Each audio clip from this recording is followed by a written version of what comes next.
Wild. uh, okay, so the topic for today is just try it. I think what comes to mind here is similar to the slogan, just do it, but just try it is a lower bar. So it allows you to just get momentum going without the quote unquote commitment of actually doing this entire project. It's sort of a way to trick your mind into doing something. So I think that's what comes to mind. Yeah, for me, just try just means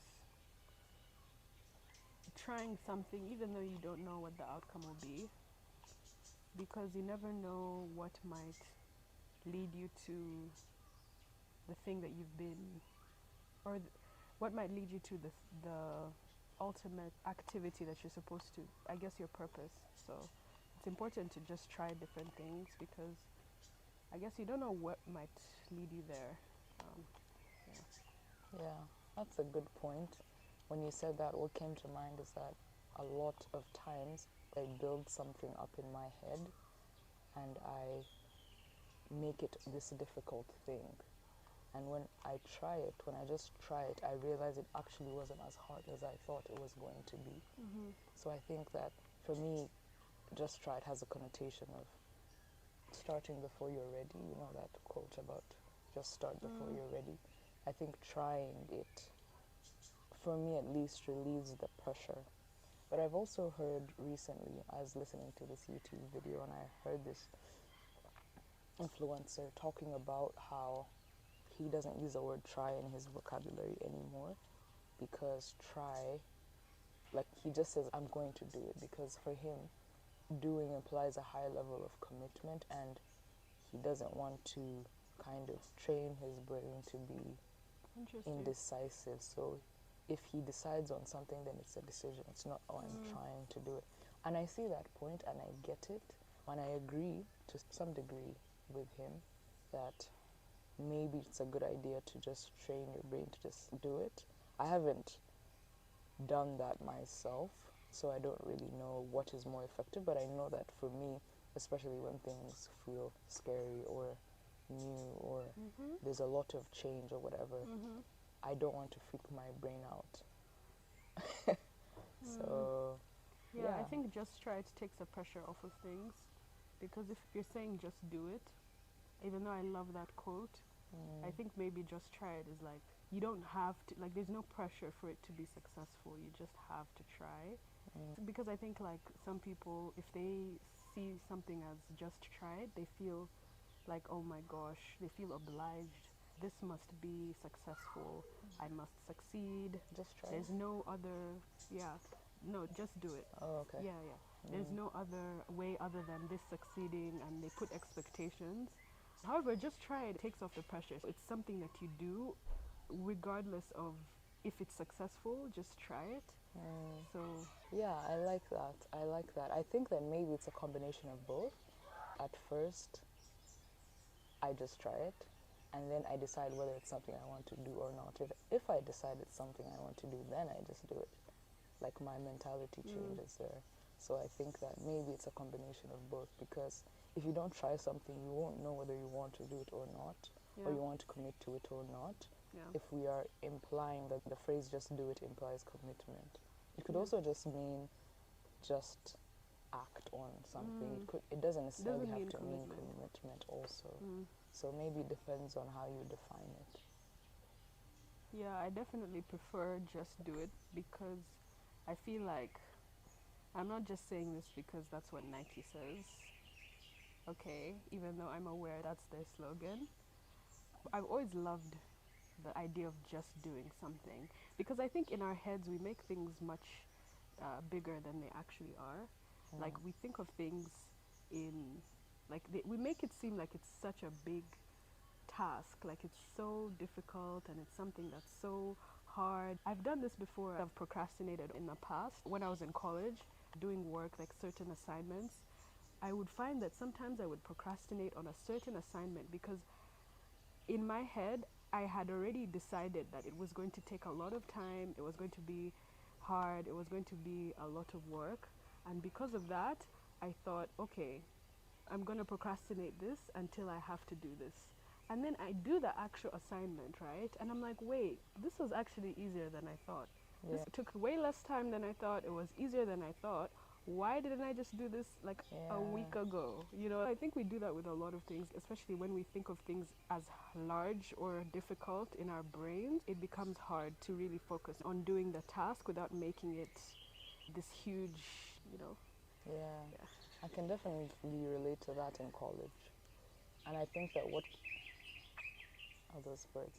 In my experience, it almost feels like it's always worse in my head than it is in reality. Like I build up all these scenarios about Yes. how difficult it's going to be, how long it's going to take.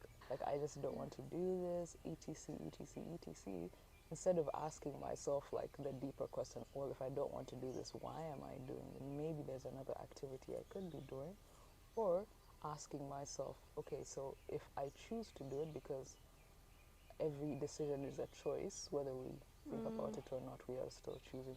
So if I choose to do it, then how can I make this the most enjoyable experience? Since I've decided to do it anyway, I may as well enjoy it. But I think that maybe it's just years of programming that I have to change that approach from the default, which is just like resist the thing that you feel like you have to do. Yeah. Yeah. You know what's interesting? I've always thought that like I needed to do more in order to get further or do things faster. And I realized doing things fast without a clear direction of where you're going is a pitfall. Yeah. What are your thoughts on that? I agree. I agree 100%. I agree Like, 100%. Yeah, go ahead. I'm a victim of thinking that if I just go faster, if I go harder, Yeah. then I'm just gonna get stuff done, which is very masculine in my opinion. And I don't know if it works for some people, but it doesn't work for me. Yeah. Yeah, but I think that maybe the action part for me comes across as masculine, but I think that the lack of direction isn't necessarily a masculine trait. When you said that, it Yeah, reminded me of definitely. Yeah, my own I journey agree. with finding purpose, because I also had a phase of my life where I just thought I just need to do more activities in my general area, and that was helpful. But then after a while, it felt like because we have so many options today, like literally the world is abundant. We have so many options of what we could do, have, how we could live. I think we're the most blessed generation that has ever Right, existed. So because we have so many options, now I'm just like, okay, what do I do? right. And I couldn't just go with the action of, oh, if you just keep doing stuff, you'll somehow stumble Yeah, on the thing you actually want, because even yeah. what you do has to have some sort of direction. Agreed. So I had to learn that I have to dial it down and step back and actually ask myself, like, where am I heading? Yeah, that's so true. You know, I think doing things is part of the solution, or it's a piece of the puzzle. Like, it's half the cake, but it's not the whole cake, you know? Mm, Like, you still have to. Um, I don't know why in my head I was like, you know, like when you have a, what's the thing? Um, boom, boom, boom, like, what is it called? It's half the cake, not the whole cake. Like, oh, like, yeah, yeah, I anyway, get it, I get it. in my head I had an The applause. sound effects, yeah. Yeah, so it's actually not even about doing, I think it's more about being, like being in that state of embodying that essence of the type of person who does those things. Because as much as people say, oh, you need to like do more or you need to take these actions, you cannot take those actions until you yourself are aligned and you feel like that person, until you feel, I don't know, you have that energy of abundance, that energy of, because for me at least, I realized it's so hard for me to do things without them being kind of linked to who I am as a person. So Yeah, or it's hard to do them long term. You'll do them for a short time and then you'll go back to your own yeah, identity. I definitely can relate to that, and I think that starting that identity is probably the best way to go about all of this real change and changing Yeah. towards the type of person you want to Yeah. become is important.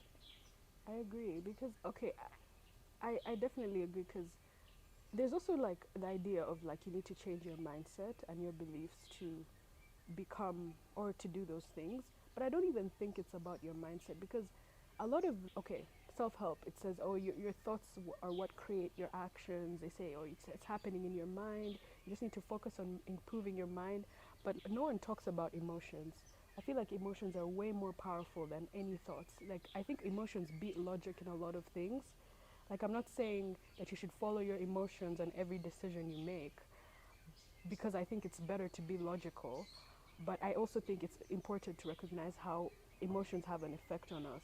Like even when you're buying stuff, like purchasing behavior, most people purchase based on their emotions. Like most advertisements, like human beings, like we claim not to be emotional and logical, but most marketing is built off of emotions. The reason that they get you to buy is because they make you feel a certain type of way, or they make it seem like you're going to get something by feeling that way. You're gonna, by buying that product, you're gonna feel a certain way. And if you look at emotions and logic, like emotions sometimes overruns logic in terms of how we behave. So Yeah, I agree with that. I agree with that completely because sometimes I feel as human beings we delude ourselves a lot.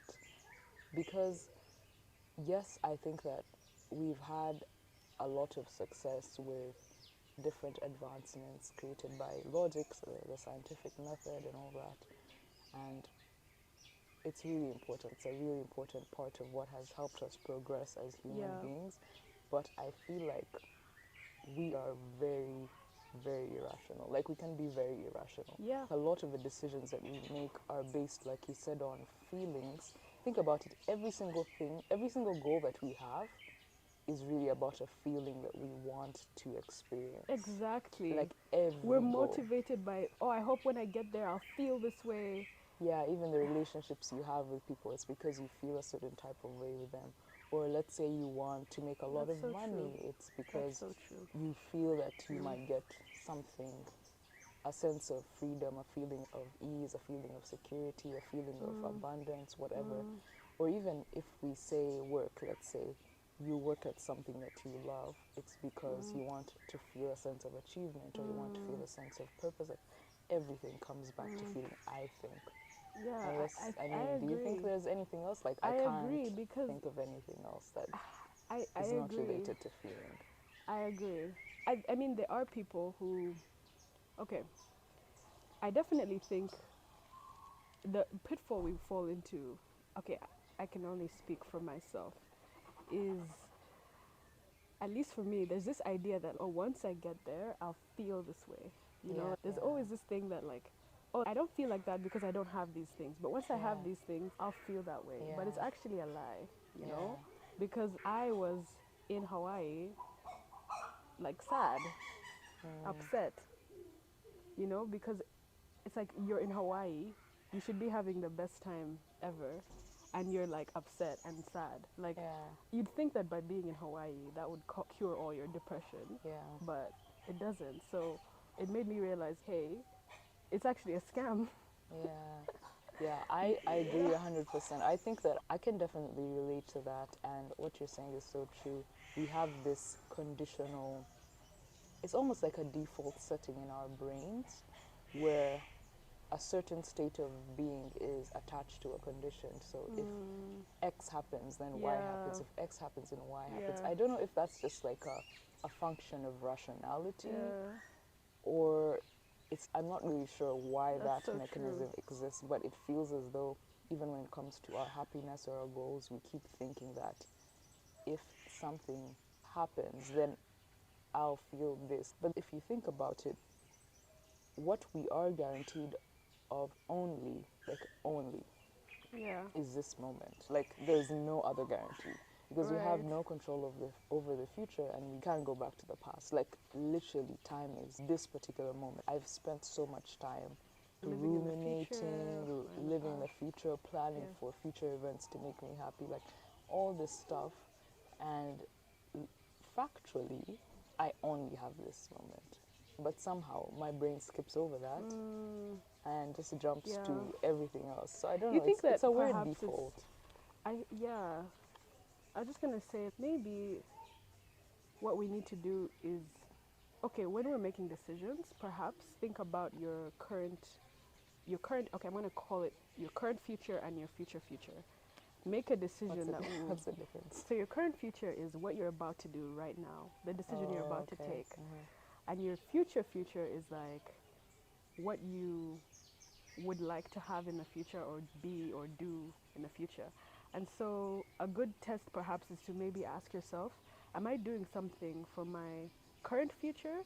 Like what would please me now or what I just want to do now that, you know, or am I doing this for my future? You know, and usually when I think of it through that lens, those two decisions get like they're very different decisions. But I also think maybe it's because we're trying to escape the present. Like maybe people are trying to escape their current reality. Maybe it's just too painful, you know. Sometimes the present moment, like especially when you haven't gotten to where you want to get to, I think that for some people it can be very difficult and grueling, and so you're actually making decisions from a hurt place, from a place of sadness.